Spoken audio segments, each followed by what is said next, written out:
Welcome back, everyone. I am your host, Cleta Soul Child. Thank you so much for tuning in to Season 2, Episode 2 with our Millennials and Politics series. I have the great pleasure and honor to have our Madam Premier as a guest, Honorable Sharlene Cartwright, the Premier of the Turks and Caicos Islands. Thank you so much for accepting my invitation to be on the show. It's a pleasure to be here. It's been a long time coming, so I'm happy that I'm here now. Yes, I'm so excited that the millennials of my generation and everybody else in the audience who's watching and tuning in, we get the pleasure of having you here and just, diving in with you and just having a great discussion. If you're new here, tune in, join us in the comments. I want to thank Digicel for sponsoring the show, as well as you can forward and watch this on Playgo app after the live is done. However, you know the drill, share the link, let everybody know we're here, and tune in for a great discussion. So I just want to go ahead and just dive in and say, who exactly is Sharlene Cartwright-Robinson? And what are you most proud of in your 4-year tenure as Premier? And if you could just elaborate more on this briefly for us. Briefly? You're going to spring it on me and say briefly, huh? Well, Sharlene is from South Caicos. Okay. I'm a wife, I'm a mother. I have a wonderful family. I think a lot of people know that I'm really a family person. I'm known most in Turks and Caicos, my work with youth, having served in several service clubs, but also regionally and internationally in youth positions. I've been in and out of the House of Assembly. This is my second time elected, but my third time running, my third time actually in the House, because very, very young at the age of 28. I'm still the youngest female that actually served in the House of Assembly. Oh. I went in 1999 after I would have completed law school. And so I've really been defined here in Turks and Caicos as a person who's served. What am I happiest about? The fact that I've been able to help so many people through what has been a very difficult 4 years. And I can elaborate further on that, but there are many testimonials that persons can share about how their lives have changed and changed for the better. Awesome. It's so funny that you mentioned that you did go to law school, because I learned a fun fact about you from my past shows. In the past shows, we did a game segment. So on True Cleta Soul Child Podcast viewers know we have a fun game segment, and I remember paying tribute to the women of Turks and Caicos, and I learned the fun fact that you had a law firm called Cartwright & Co. Cartwright & Co. Was it in Grand Turk? Yes. Right. So it's so funny that you mentioned that, because it did ring that bell in my head. Like, yes, she did have a law firm at one point. Do you miss it? Actually, I started it in Grand Turk when I moved to support my husband back then. When you became the head of the department, you had to live on Grand Turk. Okay. And so getting into Grand Turk was either you go into the public service where there was absolutely no positions, and so you had to make do. And I started my business. Regrettably, persons over there would want more free work, right? If I should put it that way. And then I eventually closed shop and went and taught at the college. I taught law at the community college. Oh, that's awesome. I didn't even know that. Well, yes. Thank you so much for serving. So let's jump into these questions. I did have a chance to read your manifesto, and you highlight expanding tertiary education. Apart from providing scholarships to young people, how do you plan to do this? Because that's a big concern for us as millennials in this time. Well, tertiary education, of course, is at the college level. And we want the trade school that is definitely going to be on the way. That, hopefully the pandemic allows us to continue in September. It's going to be at the tertiary level. Okay. And we do have always knocking on our door a number of other facilities that want to come in and headquarter and operate from Turks and Caicos. Of course, we want our college to be the main tertiary and the leading premier tertiary institution in the Turks and Caicos. We've invested so much in it.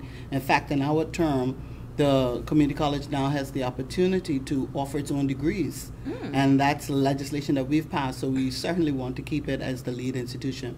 But it's definitely expanding the offerings. It's definitely expanding and introducing the trade school. And of course, you know, University of the West Indies are here and makes it easy access for tertiary education here. So that's how we intend to do that. Okay, and I'm so happy you mentioned that, because that leads to my next question, because mass migration is heavily discussed amongst us millennials. And we just want to know, is there a plan for a national accredited Turks and Caicos University so that young locals do not have to leave for further education? Yes. So we've started it already with them having their own degree. But it's a whole lot getting to the University of the Turks and Caicos. You're going to need so many people, for example, with a PhD.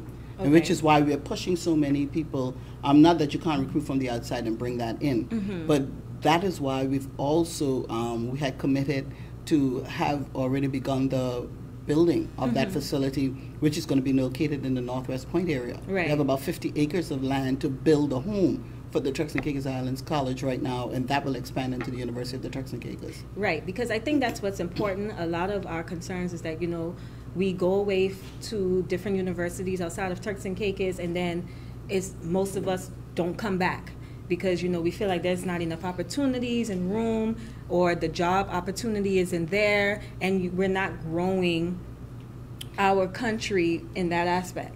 So there's many reasons for migration, and I'll okay, my first degree is history, so forgive me. Let me take 2 minutes and go back ahead, to history. do your thing. All right, so early 2000s, we started sending, persons used to come back home.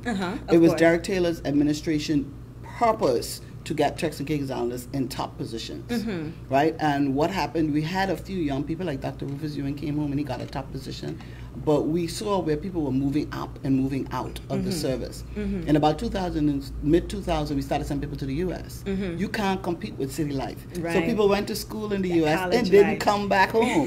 Because why would we come back to Provo when we could be in the city? Right. You know, but eventually coming towards the end of it, persons came home and just felt that we're not getting the opportunity. Right?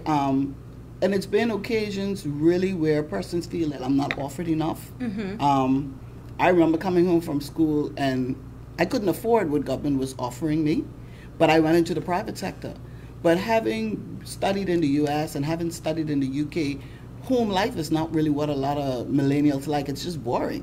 You know, I mean, I have a nephew that's up in the UK and they're having fun hopping on trains. We're not going to be there. The experience is really different. But what we also find with the last lot, and that's aside from those who are migrating with their entire families for other reasons, is that persons are moving straight into their masters. And when they move straight into their masters and they have an opportunity for an internship, which they've been asking the ministry more and more for, you know, we find that people are prepared to break their bond. Okay. But we created something called the partnership between Labor Commission and Education, and we did a survey in 2019 we weren't able to do in 2020 called Where Are They Now? Because we're literally trying to point where persons are, and we've been targeting persons to come home. And I am excited. I'll tell you, one of the biggest successes I think for us is Jake, well not Jakey, Mr. Durham from Public Works Department, and I think he may be the only surveyor in his area. And he does have his own business. Correct. Yes. Yes. You know, it was a huge win for him to come back home. You know, there are others that there was one young man I was working on for years to try and come back and head the lab. But we have Samajo Williams that is literally leading us strong through the pandemic as the head of the lab, a millennial. And we have quite a number of millennials in key positions. You should invite the deputy governor on, because she can tell you how much, you know, we've been able to infuse millennials in positions. But we're going to run into another problem. Right. Because when you have a millennial who's the head of the department at 20, 30, where do you go? And 20 years, 40 years, you're not going to be there. You know, and you want to make sure, that's why it was always persons who are older, they move up and out. Right. Because you have to give other people an opportunity to come in. That was my next statement. So I see that issue coming, but people do have the opportunity in the public service. Where we need to work greater on is the staffing plans and in the private sector. And what we also need to do is manage expectations. Now, I'm one of those. I can tell you, when I came in from law school, I do know that I didn't know everything, because at the desk and at the desk in class and at the desk in the office were two different things. Completely. But I came home and I was offered $2,600, which could have worked. But because I was late in getting a scholarship, my student loan was $824. And I couldn't live on $1,800. Not at all. So this is why we have to do an assessment as well. But the public service salaries are high. Right. They're high if you compare them to some positions in the private sector. And so we have to manage expectation, but we have to also make sure the salaries are really appropriately graded. And I'm happy that you touched on that, because that also leads to my next question. Because you mentioned that you plan to create 2,000 new jobs in your manifesto. Yes. So in the non-service sector, highlighting blue economy, agriculture, fisheries, Yes. and technology Yes. sectors. Can you shed more light on this? So, well, I'm from South Caicos. Let me declare my own personal conflict. Represent. Yeah, exactly. But fishing has never grown to its full potential. You know, we still have this, as much as it is commercial fishing, it is almost like subsistence fishing. Mm-hmm. You know, we had the opportunity many years ago, I was trying to remember the exact time, when the EU was prepared to fund a project where we got bigger boats for fishermen. They're able to go out longer, stay out longer. The boats are retrofitted that they can keep their produce fresh. And we didn't get through with that. So once we would have grown that, and fishing is expanded in the way it needs to, hundreds of jobs alone will be created there. Right. We rely on the sea. There's so much more that we can get out of the fact. You make way more money internationally with the blue economy than you do in these service sectors, and tourism included, right? When we go to agriculture, there's so much opportunity in agriculture. It doesn't have to be the mass land. People are growing smarter now with greenhouses and all these things, and there are certain products that can be grown here in Turks and Caicos that don't require all the tilling of the soil and all these things that we can actually cater to here in Turks and Caicos, the tourism sector. So there's growth for that to come as well. And then when we come to technology, That's a big thing. This is my era. It is, yeah, but it's so much of having headquarters here. You know, there's so much opportunity when it comes to technology, and that you can headquarters so many places. What do you think is hindering us? I think we have to invest in our fiber optic cable. We have to make sure that we have good broadband services and it's stronger. And Digicel raised it after the hurricanes. Bigger, better network. Raised it after the hurricanes. You know, the need to strengthen that, and that's also going to work for how we intend to first diversify the economy with financial services. So technology, there's a whole lot to offer. We're trying to headquarter countries here. We're trying to get people to use here. People operate from all over the world, you know, and that's what we want to move Turks and Caicos to. It's very easy to create 2,000 jobs. It's great that you mentioned that, because during the pandemic, that was the biggest concern and frustration for the people of Turks and Caicos. Once the tourism industry had to shut down, we were quarantined, the country was on lockdown, and it was a huge eye-opener to everyone that, okay, this country is depending solely on tourism. So what is the government's plan to change the dynamic for us, and what's the plan to incorporate these things that you mentioned? So we didn't learn that in the pandemic. Remember, my government would have had the eye-opening experience, I choose to call it positive. 9 months after coming in, we had 2 hurricanes. And so this is not the first time that we've had to rebuild the economy. And we still don't know how much we have to rebuild because the pandemic is lingering. But after the 2 hurricanes, we had to rebuild again because our tourism numbers. The hurricanes you're referring to? Irma and Maria. Yeah, I just wanted to confirm that. We weren't in office a year before those 2 hit. And so we saw the need for stronger technology, first of all, but the need to diversify. And by 2018, we created a new investment policy statement that brought in the same areas I'm talking to about diversification. That's where it's farming, agriculture, aquaculture, fishing, tourism. Even tourism, we're diversifying the product. So while we focus on beaches, we're looking at how we can expand into weddings, how we can expand into conferences, how we can, look at sports tourism, how we can look at health tourism. But sports tourism is really huge plan for us. And then, of course, the financial services sector.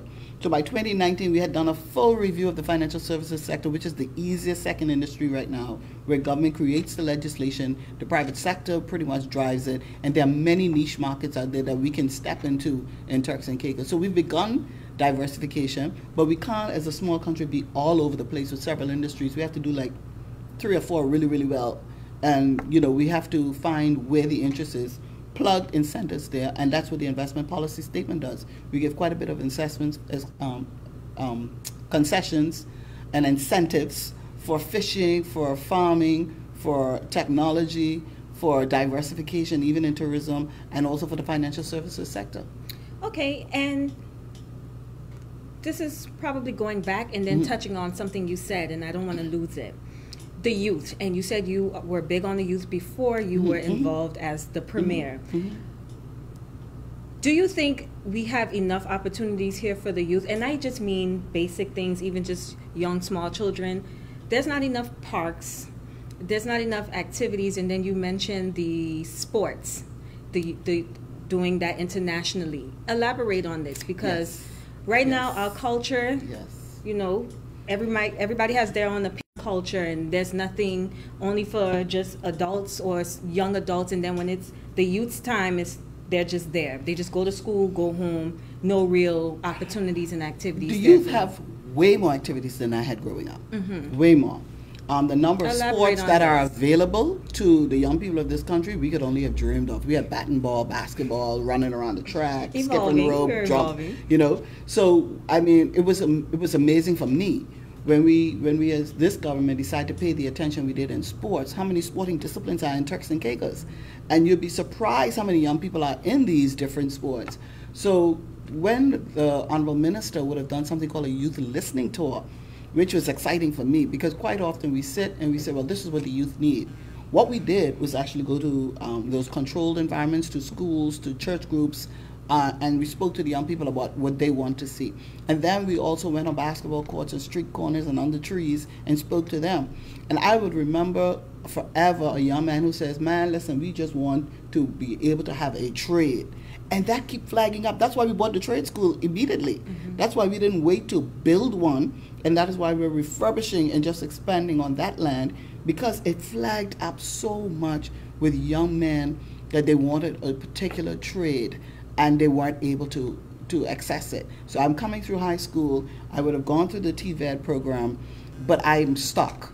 And that's in response to what the youth said they wanted. And then they said they wanted more sporting facilities.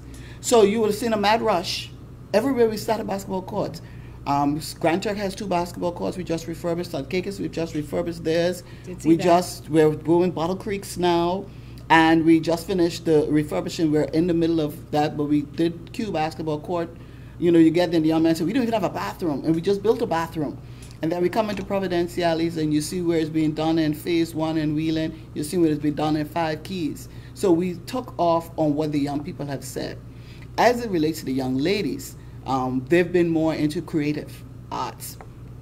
We've put in the budget already for a creative arts director, and you'd see more work coming through. Ladwina, shout out the director of culture. You know, she's doing an excellent job. You know, you see culture actually takes over the Turks and Caicos in the month of October when it's really featured. But she has a large number of programs that are running. What we haven't been able to successfully do as yet is to build the cultural arts center where persons can, you know, develop the different areas that they would like. We've started a film festival.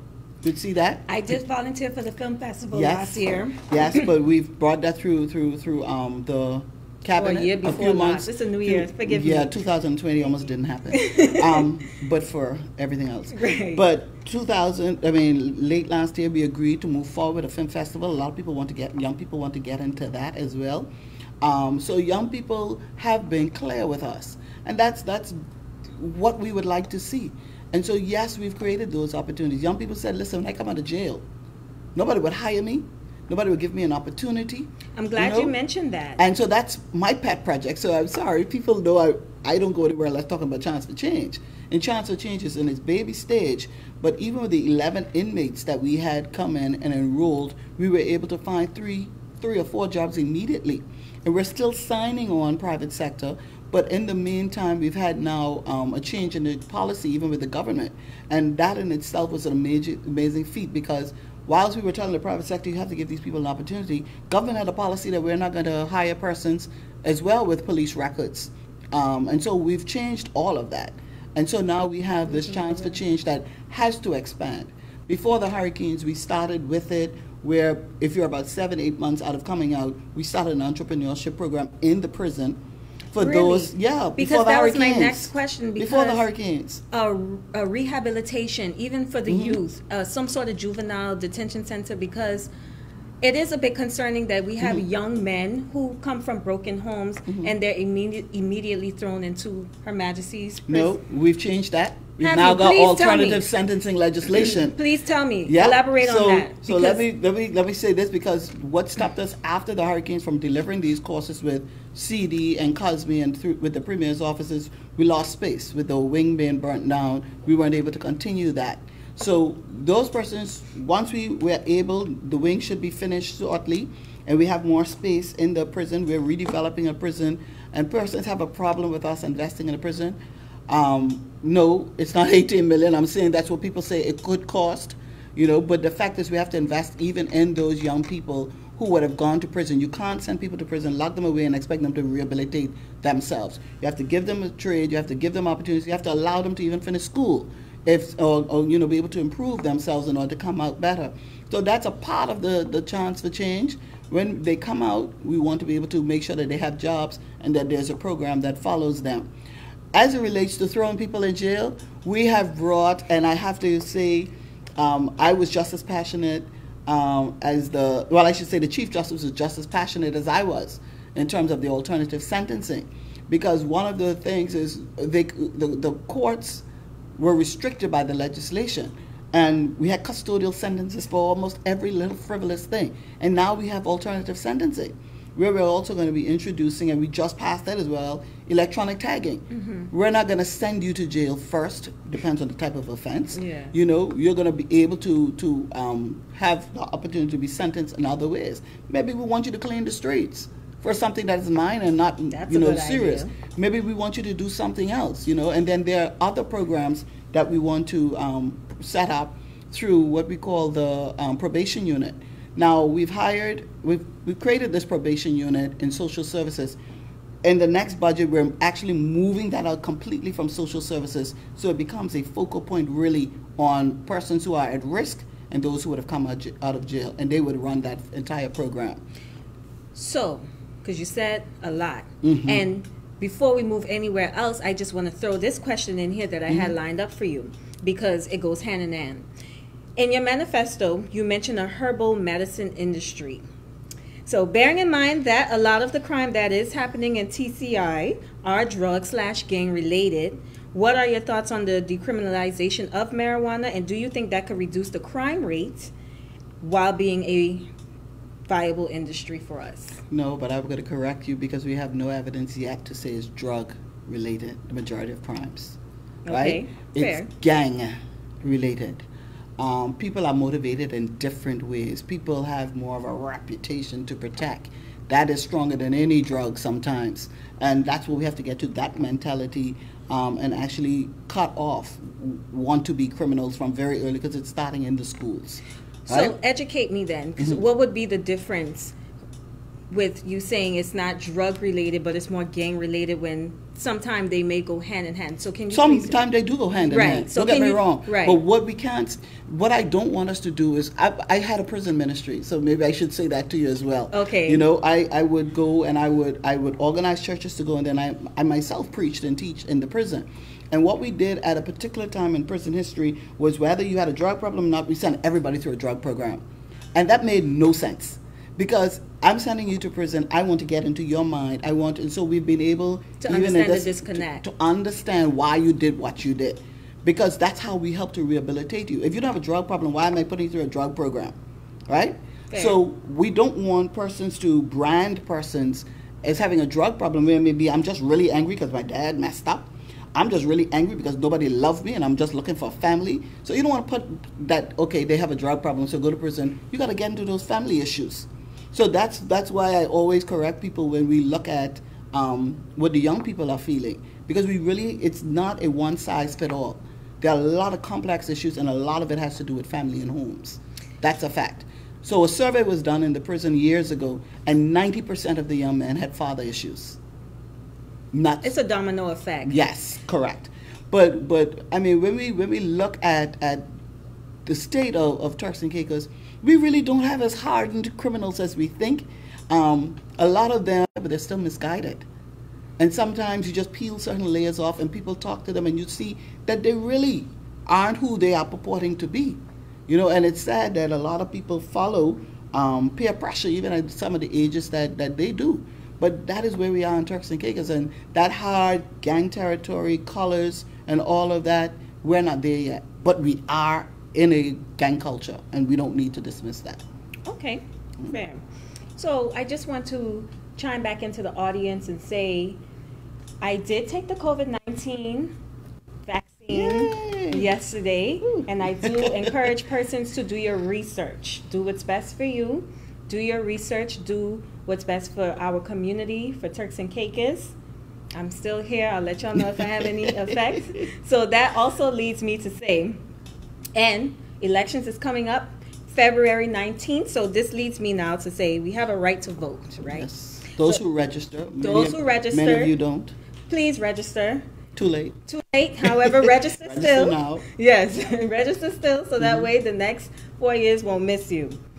So I just want to say, due to the rise in COVID-19 cases, many are concerned that exercising their right will put them at risk. What has the government put in place to ensure that marking their acts does not compromise their health? So the supervisor of elections will have a meeting shortly with the party leaders. You would appreciate that the government, as a political party, is not the one directing that, because we have a conflict. Okay.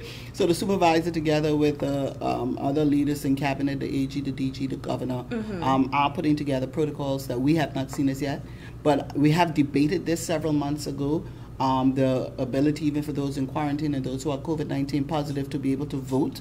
There are so many different ways to ensure that there's a safe environment. Turks and Caicos is coming behind 5 or 6 Caribbean countries that have voted in COVID. Well, and America that's voted in COVID. Well, let's not use that example. Yeah. Not a good example. Let's stick to the region.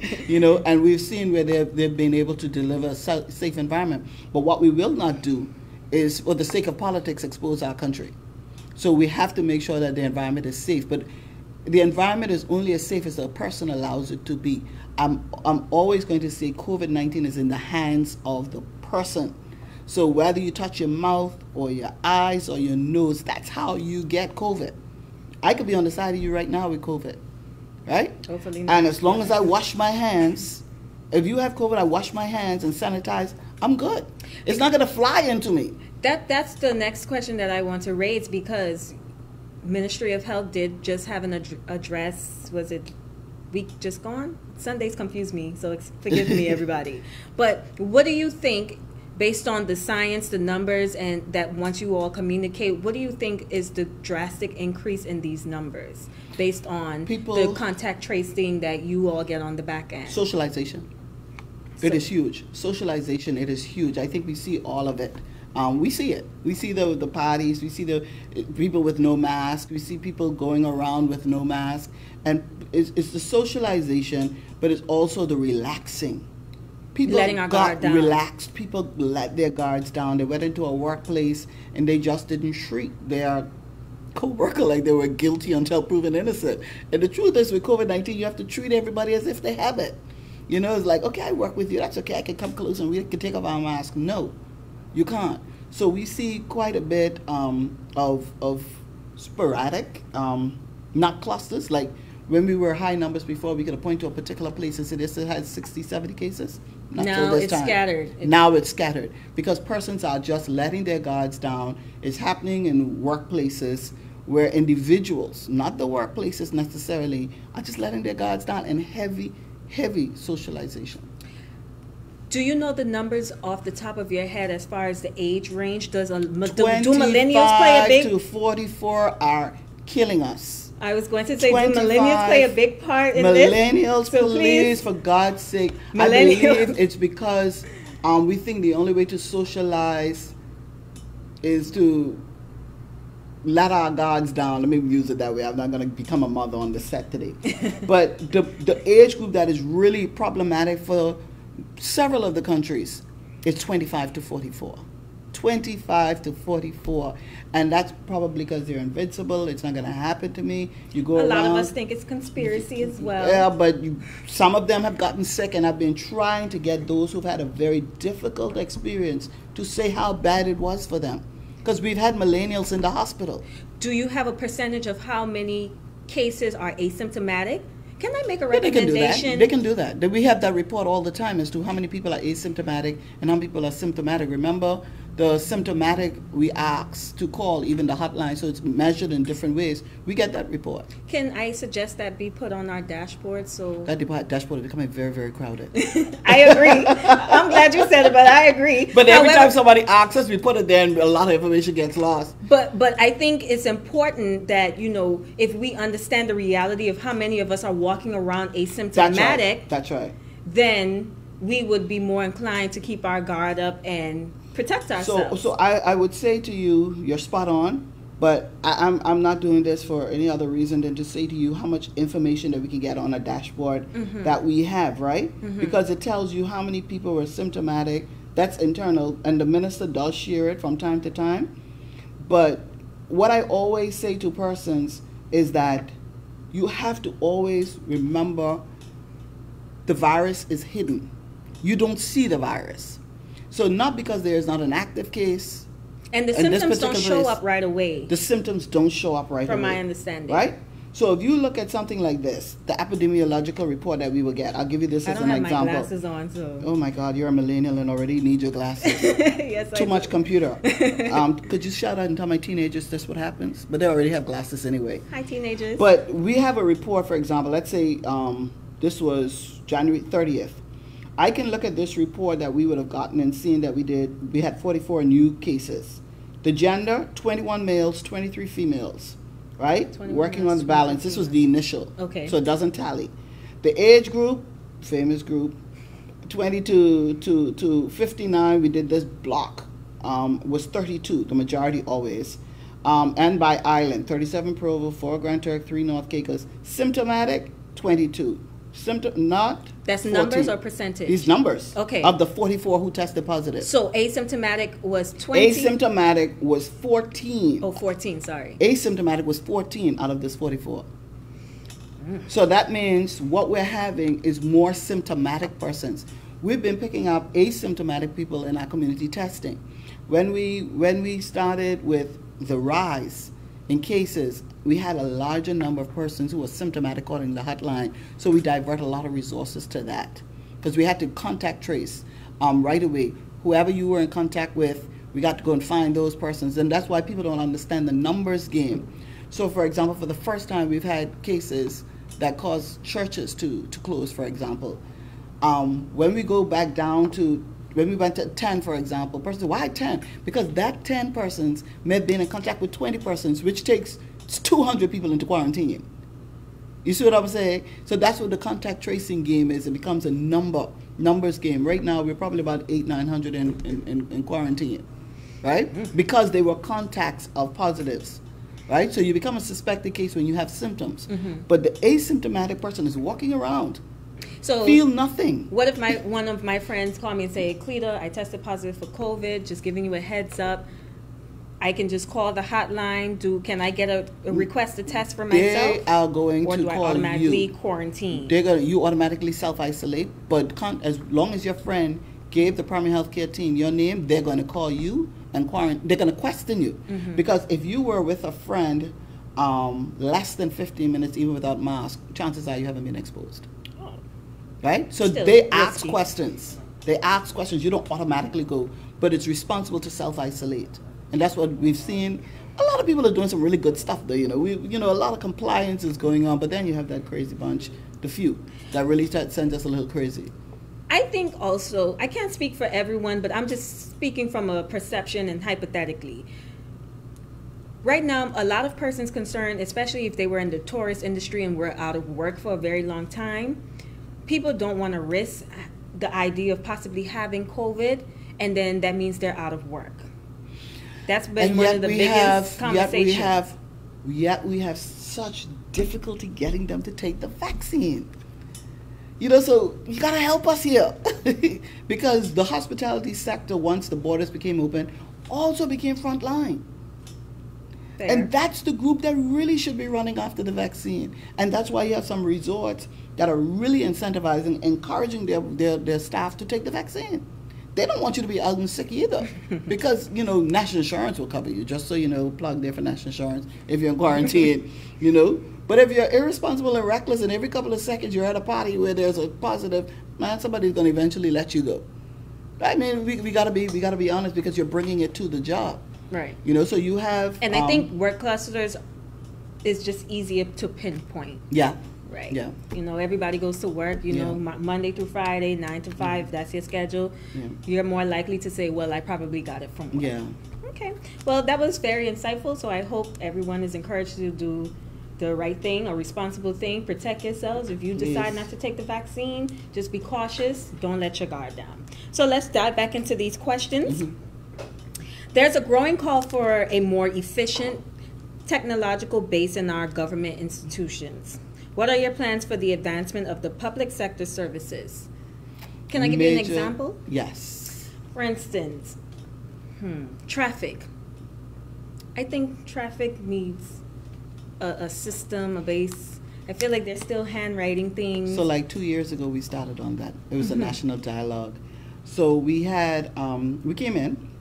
Of course, it's still very much a paper-driven government. It's very outdated. I must say, Madam Premier, that is outdated. We started in December.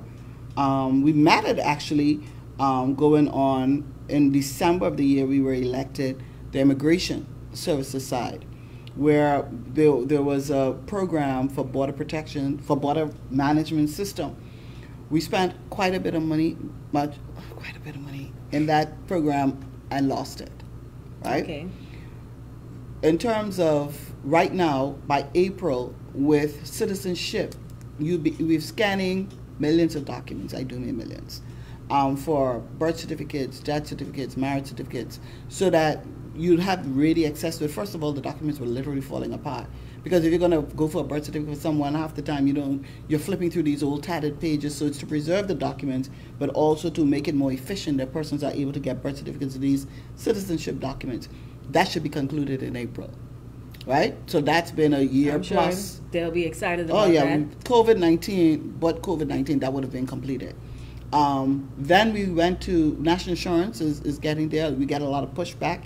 While we want to move to that, a lot of people don't trust technology.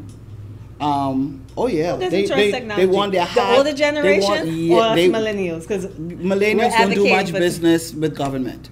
So millennials don't do that much business with government, right?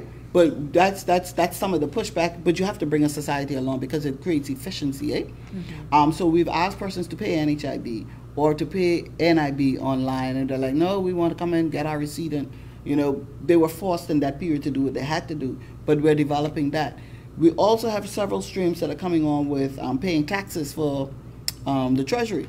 Again, by last year, March, April, we should have been able to have persons sit in the comfort of their own home or their offices and pay government tax. That should be coming on very soon.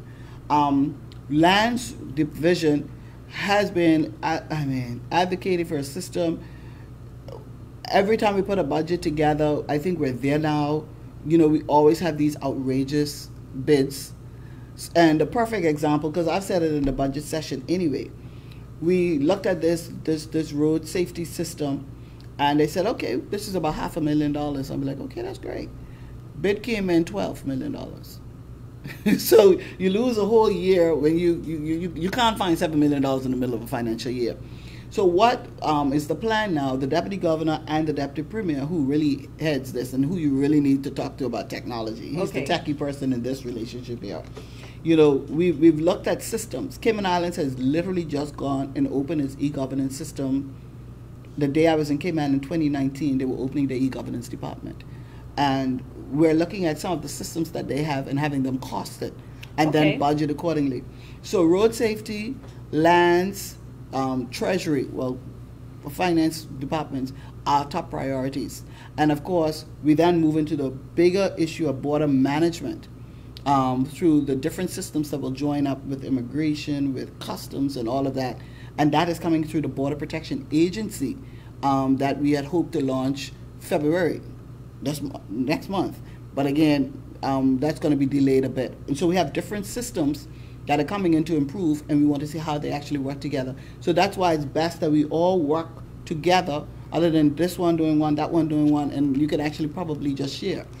So based on a lot of what you've said, obviously 2019, last year, has hindered a lot of projects that was put in place. So based on everything that you said, and you saying that you guys are trying to get everything pulled together, what is the time frame? What's a realistic time frame for that? There's no, because it's a whole e-governance project. Because while I would have accounted to you the different initiatives that were ongoing, we're still trying to bring it together under a single e-governance project. And that's why I said the deputy governor and the deputy premier is leading on that. Because what we found in government before I did as the Minister of Finance and Information Technology Policy, people were buying this type of computer, they were buying that type of computer, and they were buying this type of system, and they were buying that type of system. And what you want is a cohesive enough system that's compatible. Exactly. Okay. So that's what we're doing. So I've given you that account because it's been years working on these different initiatives, and we've reported it each time in the budget.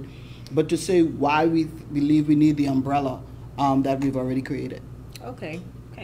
So that's some good definitely insight. For efficiency, definitely for record keeping, it's important. This is off topic because I didn't have this lined up, but then since you mentioned that, I think that there's also the issue with traffic. I guess I'm pinpointing traffic, but with license plates and the stickers, it seems as though they're constantly running out, and then the issues on the road as They're far as not being running out stopped. anymore. We're making our own plates. There are hundreds and hundreds and hundreds of plates. So we make it here. We now. make our own plates here now. Okay. That was actually an initiative that I wanted for the prison, but then we got this computer system that actually does that, right? So we've got tons of plates in a room. And I think I'm going to tell the director of road safety, just take a picture. Because after a while, we really have to get to people, and then the police are going to have to say, listen, if you don't pick it up, we're going to start dealing with whatever's happening. But we make our own plates here. I'm glad you mentioned something about perhaps making the prisoners do it. Do you all have an idea of perhaps putting them to work? Don't have the space now. That's why we have to do a new facility. Okay. Yeah. Okay. So if you hear me keep talking about rebuilding with a rehabilitative focus, it's that. Because right now we just lock people up in a confined space. When, quite frankly, I'd like to change the name of the prison to a correctional facility or something. Because the name, I think, even matters. Plays with the mind. Yeah, it does. So we don't have the space. The prison is not designed for rehabilitation. But I'm going to, when I go to Grand Turk, I'm going to take a photo of a chair that was made for me by prisoners out of pallet wood. That wood? And it is beautiful. The skills that we can hone in that prison and what we can teach, but for space, which is why we have to change the view that people have of prison. You can't throw them up there and just leave them. Okay, I'm happy to hear you say that. So moving forward, many people have relocated to other countries because they have children with special needs who are not catered for in this country. What are the plans for our special needs babies, youths? Because the youth is the future. However, there is absolutely what's in place for them. So, what you mean, youth generally or special needs? Special needs, sorry. Yes. So I would have addressed this even yesterday on the show. I would have raised it myself because there is great difficulty in that area.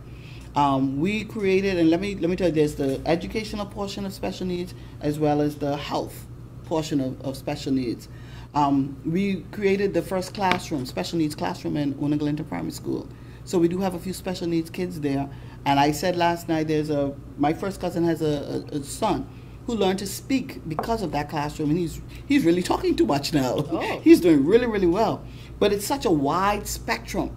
And what we don't have is the specialist skills that are needed to actually manage all of the cases. I'm talking autism, but there are other issues that you can have in terms of special need. And that's why with a small population, it is so hard to be able to attract those types of skills. We have moved further along with autism because we did assessments all around, and we've even had funds to other areas. We're still lagging behind in terms of special needs. No, we don't have polio babies as we had in the past, or those other traditional, types of special needs. But we do have an issue. When it comes to education, for example, I know a lady that's been pushing. She's had to relocate with her twins to the U.S. We can't find a speech pathologist. I'll say it. The Honorable Akira Music Administration, for about 3 years, was trying to recruit a speech pathologist. That's in our budget. The salary kept going up and going up and going up, and we nabbed a Canadian, and then somebody nabbed them. So our problem is not that government doesn't want to invest, is we just can't get the recruitment. So one of the things that Honorable Malcolm has done, God bless her, added that as a priority area for schooling. And we said one year, we said to the person, listen, if you want to do speech pathology or psychology or anything in special needs, you got a scholarship right away.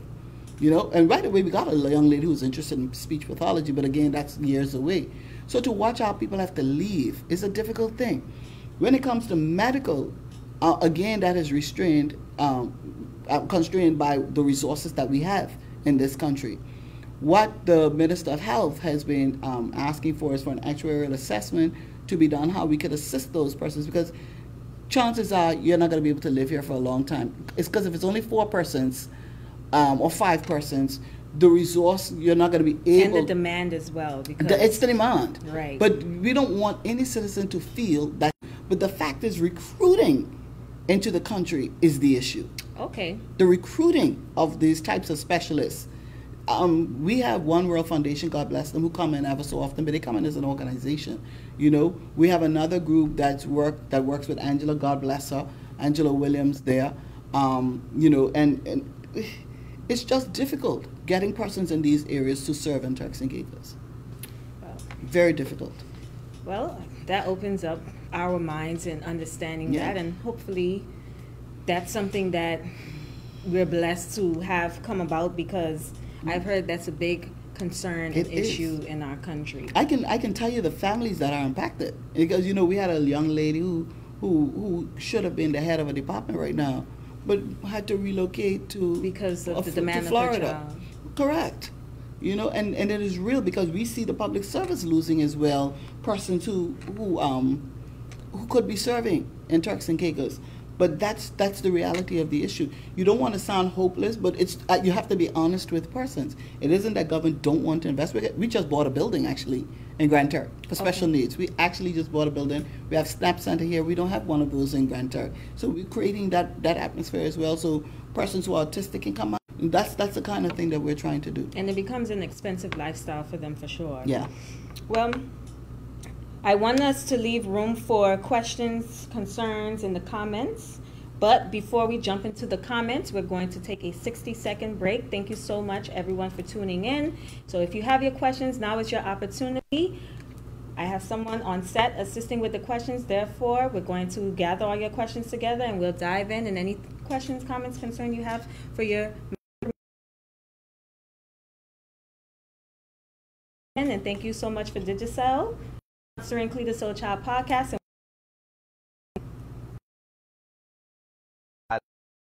Digicel!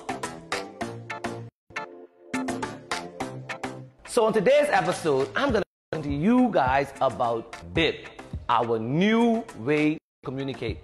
BIP is an easy, secure way, and it comes free Prime bundles. Can I take you on a trip? How it works.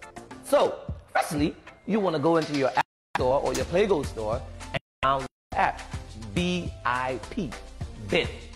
Once you get your app, it will take you to a screen where you have to log in using your cellular phone number. If you are a Flow customer, I'm so sorry. Step into the light, Caroline. Digicel is what you need. So, you enter the Digicel phone number, and it takes you to a screen where it pops out. This app is the big brother to WhatsApp. Can I tell you some of the most exciting features of BIP?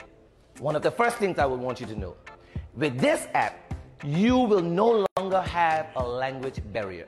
I'm saying to you, you can talk to anyone, anywhere, using your language with an automatic translation. So go into your app, you go into settings, and you're going to see translation features. Once you hit translation features, you're going to then pick whatever language you would want your sent message to be.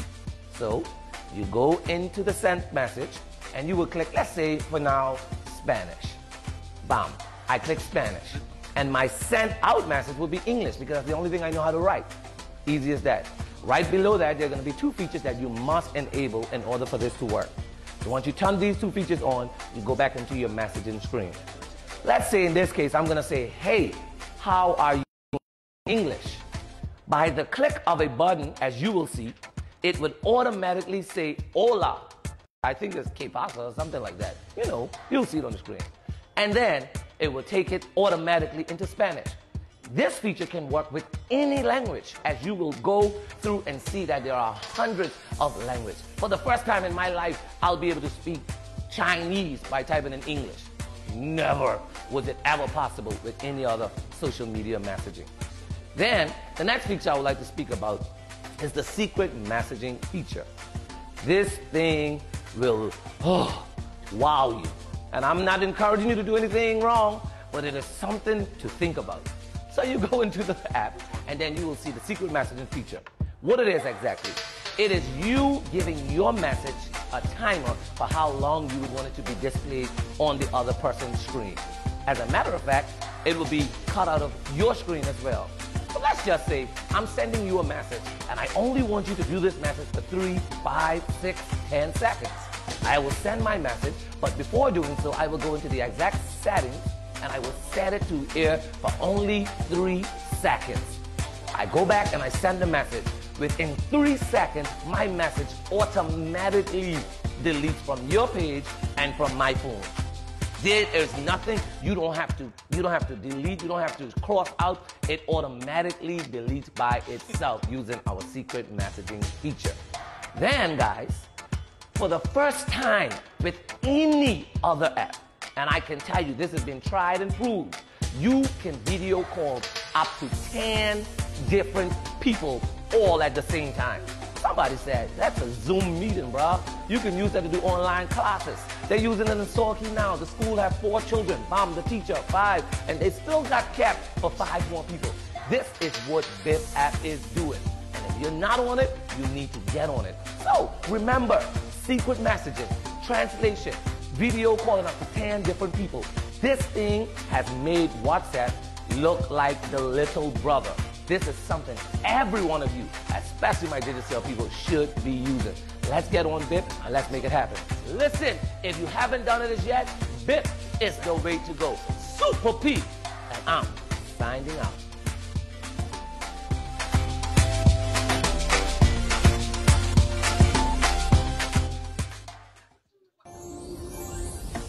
Hey y'all, it's your boy Super P. You already know how it goes, and I want to welcome you today to Mobile Moments with the bigger, better network on the Turks and Caicos Islands. You already know.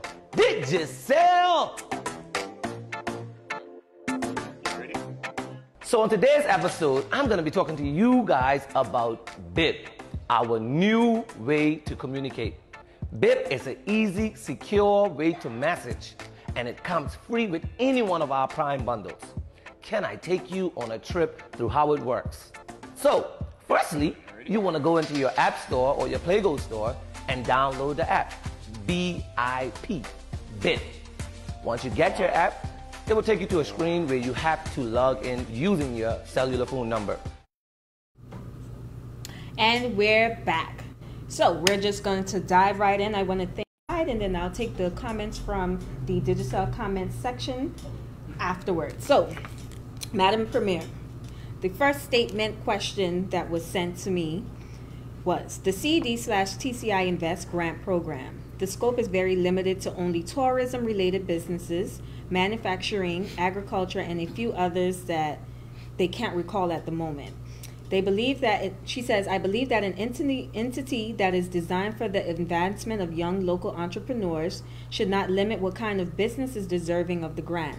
So I feel like something should be put in place to have that change. It's the same as the scholarship board's requirements years ago. Only certain areas of study qualified. Now we got over saturation in some areas and a drought in others.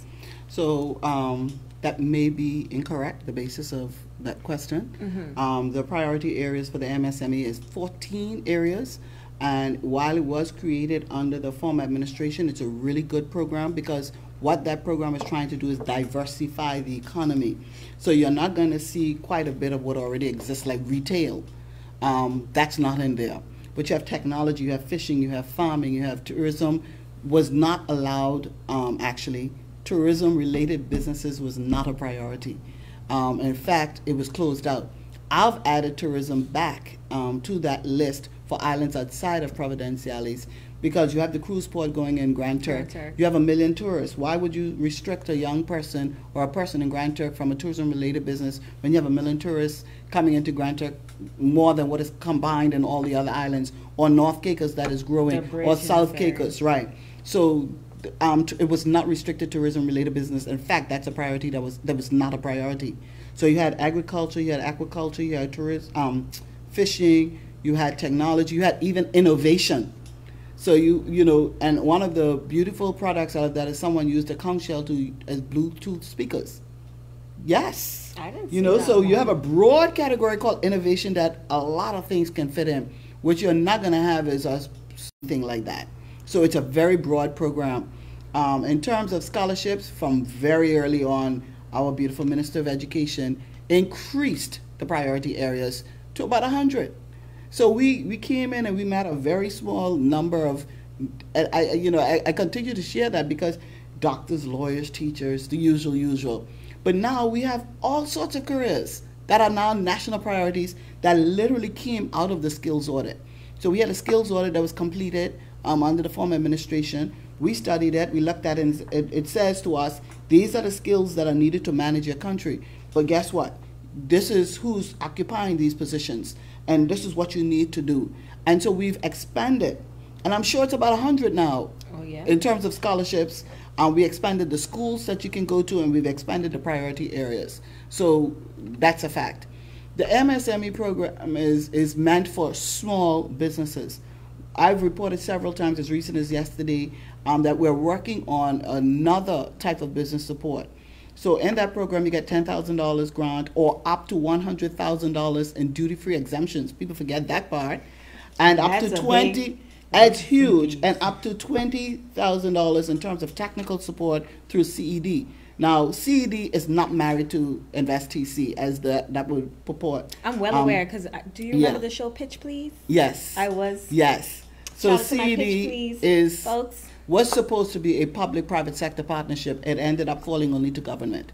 And they actually provide the assistance of helping you develop your idea into a proposal, to walk you through to banks, to help you hold Budget your hand for the sheets. first. Correct. I attest to this. Yes. They teach you budget sheets, Yes. price control. Yes. You know. So they do full training. They Yes. run programs. Most people knew CD by the face, Sophia Thomas. But now it's headed by a millennial, Nolan, from South Caicos. Shout out to Nolan All right, Smith. there you go. You know, so, I mean, the program that we're working on, the CDB, with the CDB, is a credit loan guarantee. What we can't afford to go back to is what we did in TC Invest, where and nobody paid, really. Very few people paid. We had some really good people, but we ended up losing, and that's one of the reasons why TC Invest closed. I don't believe we could have. I know that we could have saved it, but let me not get political on that. But the fact that people have to pay the government, they don't. Okay. And so we're doing it through CDB and through a different support than for businesses. Again, MSME is a diversification tool, and you probably don't hear it often, but I applaud the Honorable Washington Mizik for the goal of that program, which is why what we just did is cut the red tape in terms of how quickly you get approved. It doesn't go through cabinet anymore. Once the MSMB board approves it, I sit in my office, I sign, and I go to cabinet and say, guess what? We just signed this. Okay. You know, so we've improved the technical assistance. My government increased that cost there through CD, and we've cut down the time, and we've actually included tourism activity for businesses outside of Providenciales. Awesome. Moving right along, the Turks and Caicos prides itself on being a luxury country, mostly in real estate and in relation to the beaches. We should be luxury in everything: education, healthcare, Yes. quality of jobs, etc. How do you propose we can get to this place and build the infrastructure or amend what is already existing in order to make this a reality if you and your government was re-elected? Oh my God, that's a loaded question. That's about 5 areas. That's We like should be basically the luxury. whole show. That's the whole show. So you'd have to break that down, but I'll say this in a nutshell, right? Please. It should be, because if we're going to be high end and our cost of living is high end, what keeps you luxury is the payment of taxes. And that's what we don't want to talk about. We don't want to talk about it. We want good roads. We have a tax, you know, that could never contribute to roads. but we don't pay taxes in Turks and Caicos. So it is really why the economy is the way it is too, because we're really dependent on foreign direct investment. And that's what cripples the Caribbean. Okay. That's what cripples the Caribbean, which is why you have to look at a different type of economy. Secondly, Turks and Caicos Islanders have to position themselves. You know, the opportunities are there. Some is not handed to you. I am a person who had to fight my way to where I am. And I'm not talking politics because people forget there was a Sharlene before politics. You know, it wasn't handed to me. And when you fight for what you stand taller. You know, you're more confident in what you deserve and what you know you're capable of doing. So we have to position ourselves, and that's why education is important for us to make sure that we position our people to be able to bring us to the luxury levels that we need. Secondly, we also have to provide the business support, because at the end of the day, we need to provide the opportunities for our people to be able to own their own businesses and to hold their hands. But I'm going to say this here. We have to stop fronting. I'm going to use this opportunity. I'm going to put on my mother's voice now. You know, we are sometimes our own problem. So we have this beautiful Turks and Caicos Islander first policy in terms of not just work permits, but also in terms of business. And these businesses have to be Turks and Caicos Islander owned. We go into these businesses with expatriates. They pay us a couple of dollars a month. We put our name on the business license, and we're not real partners. So that's not true empowerment. And basically being exploited. Basically being exploited for a small fee. You know, so when we talk about generational wealth, people. Oh my God, that is the topic. That is the topic. That is the topic. Generational wealth. The topic is generational wealth and how we ourselves make decisions to help ourselves and our country. So Turks and Caicos has the opportunity to be luxury all around. The healthcare is an expensive tab in Turks and Caicos because we eat poor. 70% of our deaths are from lifestyle diseases. We eat very rich, which comes with this luxury type life, which is not good. So because we don't eat good. Yeah, we do real rich, you know, and it shows up in our diet, and which is why I absolutely made the decision to tie sports to health. I want to make a comment as well. I remember last year, summertime, I saw a picture of, I believe it was Kids Park Beach. Maybe somebody had an event there and the loads of garbage. It honestly starts with us as well. Like, we don't even keep our own beaches clean. We have to do our part. If you have an event, make sure you clean up after yourself. That's just my thoughts. I remember seeing that, and that bugged me heavily. You know, so I mean, we all have to act individually to impact nationally where our country needs to go, if I should say that. So you did mention the way we eat. So the next question this person has ties into that. What is an actionable plan you would implement to offset the cost of living in the Turks and Caicos Islands in comparison to the median income of Turks and Caicos Islanders? Additionally, what metric will you use to measure the success of this? I don't know about how you measure it. I leave that to the statistician. But I'll say this to you. We commissioned in 2018 a cost of living survey and the standard of living country poverty assessment report, actually. The last time we did a country poverty assessment was during the Interior Administration. We commissioned that in 2018 and have a cost of living component. That gives us recommendations, actually, how to reduce the cost of living. But also it gives us recommendations on the minimum wage. Now, I always say to persons say, oh, why haven't you increased the minimum wage? If I increase the minimum wage, I'm increasing the cost of living. So you can't, it has to work, it has to balance out, right? So this bottle of water costs $2. I increase the staff. Wait. Madam Premier, this Fiji. I'm just using this for an example. Let's turn it around. On that. Okay? Let's turn it around. So this bottle of water costs $2. You then say to the worker, you have to be paid $10 an hour. This bottle of water does not remain $2. They're going to take that cost, overhead cost, and put it to what they serve you, right? So that is why you need the economist to guide you. That is why the statistician has to guide you. And that study is an 18 to 24-month piece of work. But for COVID, we couldn't complete the surveys, which should have been completed last year, April. But it was commissioned from 2018, right? So that work is very, very near the end. But one of the largest driving costs for the high cost of living in Turks and Caicos is the cost of electricity. which runs through everything. And I am excited because Honorable Gore brought amendments to the electricity ordinance introducing renewable energy, alternative energy. You can't sit in a place with sunlight, and wind, and don't use it. Majority of the year as well. Right, and don't use it. Cold front right so now, we have to look at energy even outside of that study being completed. We know that that's one of the major areas that you can impact the cost of living. People keep calling for consumer protection legislation. We have it. We have it. We have consumer protection legislation. We have a directive trade that you can complain to as well. Do we have the full price control? No, because we have to do a complete work as well. Because while people say, well, milk is expensive, milk is zero rated. But how you ship, your shipment cost duties is what brings it up, and of course the merchant who wants huge profit. So all of this you have to review, and you would see coming out of this study. Okay, so there's a lot of questions for us, so let's try to get through this quickly. So I'm taking questions from the comments, forgive me. Keegan Hall says, with overseas voters, is it change of constitution needed, or is there a plan to get votes from overseas? No, that's not happening. You have to have a change in constitution, the whole electoral reform. That was actually raised on 2 separate occasions in my time since I was home, and it's never been supported because there's always been way more Turks and Caicos Islanders overseas than local. And persons felt that if you want to be a part, you should be resident. That has been the position of Turks and Caicos Islanders. We have a voter base of about 8,000 now registered, probably give or take maybe 2 or 3 who are qualified and didn't register. And you probably have about 40,000 Turks Islanders overseas. And the question always boils down to, do I want persons who are not living here to feel the pinch of their decision, make a decision for me? And I can tell you that's how it's always been. But that calls for serious electoral reform. We've consulted on that. Even when Kate Sullivan did a report for the new constitution that we have, it was flat out rejected. Okay then. Jay Sadler says, can you share more technology? Go on. Can you share more details about the plans you had in place for online tax payments? You said it would have been in place for last March. Haven't heard anything at all about that.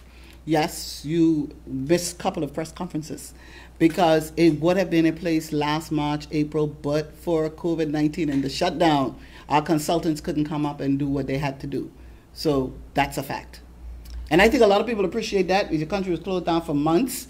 That's what stalled the immigration project. I think we got far. In fact, we should be able to give even another report soon on that. But a number of consultants just couldn't get in the country. Okay. Out of theirs and into ours. Okay. Not for shutdowns. All right. Yeah. Wayne Rigby. Now, based on the structure of this question, it was based on something we said earlier. So what are you doing to encourage local persons to study in those areas? Maybe. Oh, you mean the new priority areas? Probably. I mean, we put out the list. We go into schools. We have career days, and you see some new areas instead of traditional, but we also promote it. So students usually make up their mind sometimes at the beginning of school as to what they want to do, and they choose their subjects. So some of that wouldn't come on stream now, which is why I wouldn't wait for a speech pathologist to be trained. We have to continue to eye the market and creep the salary up and make the position even more attractive and try and snatch who we could, right? But persons normally would have chosen their direction and wouldn't shift in 4th or 5th form. So when you've only done that about 3 years ago, you probably now see some people wanting to go in those areas. Because usually what we've been having is a number of persons already who are in certain fields that have been applying for scholarships. Or people who are applying for masters who's already in a particular area. And they weren't in these non-traditional areas. Okay. So you're not going to reap that now. Okay. Yeah. I believe this question was in relation to the speech pathology. This is from Bernicia Cox. Is this going to be incorporated into public schools? Yes. She said, RE, speech pathology. It has to be. Yes. It has, because, I mean, you have different, it's such a wide spectrum, and I think a lot of people think, special needs is just a huge area, right? And you may have kids that just need an hour, and you may have kids that need 5 hours. So it's on assessments, Whether you don't want to pull, there are many special needs kids who are just mild, or however we say in the spectrum, who can be in a regular class. So you still may need a speech pathologist. I'm not an expert in that area, but I would assume wherever they need to be infused, they will be, because you have special needs in mainstream. Okay. Yeah. Clinton Simmons, I believe I know the answer to this. What is that schedule closing date? What is the schedule closing date to apply for scholarships? April 30th. Oh, 30th. Every year. April 30th, 2021. April 30th. What is your, Tabitha Duncan, what is your government plans in securing head of department positions for locals? Oh, we're doing great in that. We're not securing it. We do have understudy. I can say to you, in the Ministry of Finance, we did have a top position where we had Turks and Caicos Islanders understudying. I was disappointed. 2 of them were pinpoint. Then they decided they didn't want it. Right? So sometimes when we see positions continuing to be held by expatriates, it's not that the deputy governor's office is not doing what they're supposed to. I can tell you that. And this is the second thing I can tell you, you need to bring her on, because so much has happened. And you would see over and over where millennials in particular have been promoted. And you'd see the photos. We share them on Facebook and we get excited. Right. And that's Turks and Caicos Islanders. Okay, awesome. CM Williams, what if any are the plans, well, maybe this was a typo. What are the plans for facilitating access to capital for belongers who desperately want to own a home or start a business? CDB, credit loan guarantee. Yes, I just CD. spoke to that. Okay. I want to mention back referencing. Sorry, but that's in respect of business. We're not going to go back into homes because of the experience. We've just bought a couple of hundred homes from Tulco where we've had poor performance in the loans. We created another type of program called the Homeowners Incentive, where homeowners program, a person can get a discount in terms of their duty and up to $20,000, right? But we are not. I can't sit here and say that we are going back into providing loans for home ownership, because that would have been the greatest failure of TC Invest as to why it closed. Because you said they weren't paying back. They did not pay, and we literally just bought back all the poor performing loans that are now on our books. Okay. Adrian Gibson, what most persons would like to know is if your government has plans to increase minimum wage, and what is the figure you think is fair, and what is the time frame? I mean, I think you kind of addressed just answered that, yes. Yeah. Bernicia Cox, is there anything the Premier would have done differently over the last 4 years? Not welcome to hurricanes and a pandemic. Amen. Javon Hanfield, what is the government doing to alleviate the concerns of... Sorry, Bernicia and I are going to be doing something soon. Shout out to Bernicia. What is the government doing to alleviate the concerns of North Caicos residents as it relates to the transfer of emergency cases from the island? And that is taking into consideration the recent events. Okay, so I'm happy to answer this because I do know the people of North Caicos are concerned. We did have situations... Well, actually, this is a normal occurrence, regrettably. We rely on private aircrafts, on airlines. If they don't have a flight available, we don't have that service. But we always have a boat that's available to assist. And we've had an experience recently where we did have a boat, but persons preferred to not take the boat and wait for the service of an airplane. We also had the situation where there are lights on the runway, and during maintenance, we understand that a truck destroyed it. Oh. It was repaired the next day, and now I would have gotten word as the Minister with responsibility for the Airports Authority that someone tampered with it as recent as yesterday. So that is a big problem for us, and that persons will do that. So it was an issue of light, and it was an issue of getting a plane to get someone out. Again, government doesn't have its own aircraft to move people. And even sometimes for transfer overseas when it's not medevac, we also have to still wait for the availability of private planes, and that is through the local companies. So what are we doing? We have to appreciate that we're limited in aircrafts. And what are we doing? We're making sure that we have at least a boat to get persons out. Okay. And we're going to try again to make sure that the lights are working, not tampered with, not damaged. Okay, awesome. Clinton Simmons, I believe you, well, is there a plan to put a complete stop to price gouging? Since the pandemic has come about, prices are skyrocketing. Again, I talked about that earlier a bit. Shaquita Baston. Forgive me if I'm saying your names wrong. What are the plans to attract local teachers into the service? We now realize there are many locals resigning from this profession. I must say, Madam Premier, I noticed that government jobs are available right now, and I saw quite a number of them for public schools. Yeah, so we always have a high turnover with teachers, but we also have that profession dominated by expatriates. So we always find that I don't know what the issues really are in terms of why teachers leave. I've seen some teachers who left and go into a different profession, but once a teacher, always a teacher, I guess. But I don't know the alarming rate at which persons are speaking that people are leaving. I can't say that's been flagged, right? I do know that there was one time, a particular school here where a number of persons did resign, say because of management. That management has been since removed. Okay. I don't know, because we've had the online classes, if that situation has improved. So that also puts right, but it has not been flagged to us that large number of local teachers have been leaving. I know in the regrading under the former administration, the teachers got the lion's share of the salary increase. Okay. They did. So I really can't say that I've seen that large number leaving the public service. Okay, something to consider. Robert Adams, why we continue to use foreign consultants when we have local qualified consultations? Well, yeah, consultations. I ain't gotta say that. No, we don't, because even with the National Physical Development Plan, for example, we use the local consultant to work along with the larger consultancy firm. We always keep the local component, and that's the most recent largest one. We put our consultancies just like we do with every tender. We put it out, and whoever bids, right? And I can say even under my office, very few Turks and Caicos Islanders have bid for consultancies. Very few. So, yeah. Well, I hope that. In fact, we held up the National Physical Development Plan to make sure a local consultant came on board, and then run down a particular person. For God's sake, please apply. Yeah.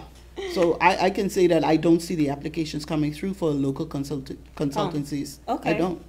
Well, Clarissa Dickinson, is the legislation of equal pay in the new manifesto being that it was in the previous one and has yet to be implemented? Well, a lot has not been accomplished on the legislative agenda that we wanted to in the last administration. The first part of our thing has literally been overtaken by EU in trying to not be blacklisted. And then, of course, the last bit of our legislative agenda has been all about COVID. So she'd find more than equal pay, but equal pay was a large bit of research that has yet to be concluded, and that is still with the Attorney General's chambers as a priority bit of legislation. Okay. Still there's priority. Okay. So I'm taking these last three questions, and we'll be wrapping up shortly. Another question is the PDM a party for the youth? The PDM party has always been a party for the youth. We've always been the one that actually brought the youth to the table. I said to you, I'm the youngest female that's ever been in the House. You mentioned. The youngest male that's ever been in the House of Assembly was under the PDM, the same Mr. Leon Wilson. He was 21 years old. And I think if people ask me what is my greatest accomplishment as leader of the PDM, is to have 4 millennials, even right now, on our ticket. Because we have to bring the young people along. And in most of my boards, I've actually put a young person in the board or chairing the board. And I've done that so that persons become co-leaders today. I never ever subscribe to the fact that you wait until you're gone and then you put them there. They have to learn while you are there.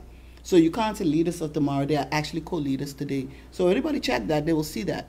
And PDM has always done that, because even with the heads of departments, when the Honorable Derek Taylor did that, he made sure that we positioned youth.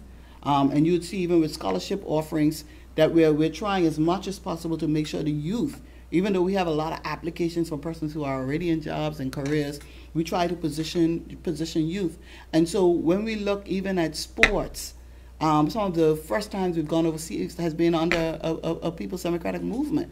When we look at certain professions, it's been awarded or positioned under People's Democratic Movement. And I think people have to really take time and look at the party's records and see what it is and who does the more sustainable activities for youth and youth empowerment. Reach one, teach one. Yes. That's my motto for that. Mm-hmm. Next question. Any plans for the dump in Wheeling? Yes, but I would. We're on social media. I want to encourage the social media audience. I love the fact that on Facebook we have the great grandma, the grandma, the ma, the children, everybody. There's a page called Turks and Caicos Islands government page, and it tells you when tenders are going out for what area. Every now and then, sneak peek on that, because for about two months we've had out 6 weeks actually. We've had out for the third or fourth time a required a tender for the dump site in Wheeling. Mm-hmm. Again, it's closed. We've got some bids. Last time we had about 20-something bids. They didn't qualify and didn't meet whatever requirements. We're closed again, and that is what we're intending to do. Government has not managed the dump site in quite a bit, in a long time, but we've had to step in. Even under the former administration, we were having some issues, and we were the ones that actually had to come in and cancel the existing contract. And we've now been simply just pushing the dump site under the Environmental Health Department through a private contractor who is not the representative for Wheeling. Let's get that right. And that's what we're actually holding at bay until a contractor is actually identified. So that is closed yet again, and hopefully we'll find a successful bidder. Okay. Nikita Skip Beans. Hey, Sheffy. Any food in the kitchen? I'm hungry. You know? How are we planning to manage cost/price gouging, most especially with the inflation of food costs every other week? Every other week. And you know that we would have had surveys always ongoing through the statistics department that actually look at prices. That's not happening in the COVID environment. Our surveyors are not moving around. Again, that is work ongoing as we look at cost of living and how we can reduce it. And that will feed into the consumer protection legislation that is already in place. Whether we move to price control is something that's going to have to be heavily consulted in Turks and Caicos. All right. Thank you so much for sharing your questions, your comments, and concerns. So we are now in our final stages. I just want to say thank you so much for speaking to us, the Millennials, directly. I have gained a lot of knowledge. You've provided a lot of insight, and I hope people watching in the audience feel the same way. Do you have any ending remarks before we go? Yeah, I say, yeah, I'm sorry. It's Sunday, you know, it's kind of Don't like worry, it's a laid back day. It's Cleta Soul Child. Honestly, like, it's a relaxed environment here. But I mean, truthfully, but you're the lady of the hour, so you know. Truthfully, I'd say this. Millennials are on I have a 13 and a 16-year-old daughter. Okay. And they go like, you forget you have an Instagram account. Not that they really want me on there. You do forget. I tag you. Yeah, man. You know, I do. I'm a Facebook baby. I you know, I'm sorry. It's like me moving from the BlackBerry to Samsung. It was really a hard divorce, you know. But truth be told, I am a Facebook person. I am a social media person. Mm-hmm. And a lot of what I have said today have actually been issued in press conferences or in the House of Assembly or releases or just bits on that. And I like giving information. So what I always say to young people, I say, stay woke. Mm-hmm. I say to the country, I've been saying it for years, literally, stay woke. The information is there. You have to read it. If you don't want to read it, that's the beauty of having it on Facebook. You can watch it. But you have to know what is going on. And you have to inform. The greatest empowerment you can have for yourself is to have the information. No one can manipulate you when you have information. And a lot of opportunities in Turks and Caicos do exist. And even moving around in South Caicos, where I'm from, you know, it's a different ball game in reaching persons, but some of the same things that people are asking for, it's already in law. Yes, we have enforcement issues, but a lot of the opportunities that people are asking for, it's already there. Mm-hmm. So there's quite a bit of work for a lot of departments, yes, to do, but there's also a requirement on us as citizens, especially millennials, to reach out and grab the information and find it. You got to be hungry for what you want. You have to be hungry for what you want. You know, when I came out of high school, I'll end with this. Mm-hmm. When I came out of high school, I was the top student. I got the governor's cup for the student who got, and I start off with that because the trophy was green by the next year. And I like to say that. It was not gold, you know, but I was a top student. And before I came out of high school, I was promised 2 scholarships, right? One to go, I always wanted to do law. One to go and do bachelor's in Spanish, which was one of the first things, I was one of the first persons who passed it, and one to go to do hospitality training in Canada. And I was taking it because I wanted to go to school. I knew I wanted to do law, but I was just taking whatever comes to me. Right. It so happened that even the Friday before I was to go to Canada, the Tuesday, it was canceled. I was just called and told, you can't go, it's not happening anymore. You're 16, 17 years old. Okay? Then you apply for a scholarship and you're told over and over, we don't give scholarships for law. We don't give scholarships for law. You reach through the college program in the Bahamas where the government sends you. All right, the government sent me off to school at the time, never paid a dime for me. So every semester before the registrar, I'm begging, please allow me to re-register. I promise you the Turks and Caicos Islands government is going to pay you. I finished college at the Bahamas and they never paid a dime. Couldn't get my certificate for 2 years because I owed them. And because I would have done so well and making pleas to the college, they decided to give me a scholarship 2 years after I finished and cleared that. Got then into the University of the West Indies where I left here with $350 in my pocket. Okay. $350 in my pocket because I had to be a lawyer. And I was a top student. You know, I was a top student. And yes, I did enter the University of the Bahamas with a Bahamian passport. That's the only way I could have gotten in there and have my tuition paid. And that was the last time I would have renewed it. No, I don't have a Bahamian passport today. All right, just get that right. You know? Clear the records. Clear the records. Blow that up for me. Did you say blow that up, blow that up, blow that up? Right? But the bottom line is I met problem after problem after problem. 8 years every year. 8 years from 1988 to 1996 I applied for scholarship. As a top student, 1160 passes. And the scholarship came in 1996. After I already had a student loan, that's going to be $824 a month. And I got a scholarship for the last 2 years. I could have come back bitter. I could have come back angry. I could have said, guess what, you didn't help me. I'm not even coming back to Turks and Caicos. But I was determined. And I had to fight. And you have to be hungry. If you want to start your business, nobody could stop you. If you want a scholarship, nobody could stop you. I had to work my way. Some kids came home and they were able to go and play for summer. I had to go in Barclays Bank. Make $480 a month. Hello, $120 a week. Sometimes you only can buy lunch. You still going back to school begging. You know? But I just want, I'm making light of it. You're hurt as you're going through the experience because you worked hard as a top student. But you felt that, you know, you started creating this list that when I come home, I can send this one my degree. I can make sure they see I got it. But you got to be hungry. And humble. You got to be hungry and humble. And you got to be committed. You can't say, Joe didn't give me that bottle of water. Man, take the bottle of water. You have to. And that's what I want to say to millennials, you know. Nobody hands you anything in life. Yes, we are to create the opportunities, but you got to reach up and grab them. The stigma is that millennials don't have patience because of the we call you the microwave generation. Right away. I never heard that one. Oh yeah, Say right what? away. This elderly gentleman in North Caicos call us a touch button world. We want to touch it and it comes on. I'm not gonna lie, I'm very guilty of that. I think all of us are. Yeah. You know, but the truth is, because of the times we're in, that's why we have to be patient. But while we're patient, we got to drive. You got to stay hungry and you got to be driven. You got to be self-motivated. Ain't nobody going to motivate you, you know. You got to motivate yourself. If you wake up every day, the position I'm in, people I don't even know, they don't even know me, they cuss me. I'm like, girl, you don't even know me. Hey, talk to me, have one conversation. But guess what? What motivates you is that you know who you are and what you did to get to where you are. And while you're clawing to achieve what you're achieving, keep your integrity. Be honest. Because that will come crashing down the minute you do some nonsense. So work hard, stay hungry, and get all the information you need to achieve the success you're looking for. That's my closing words. No, I don't have a Bahamian passport. That's my closing words. You don't have a Bahamian passport.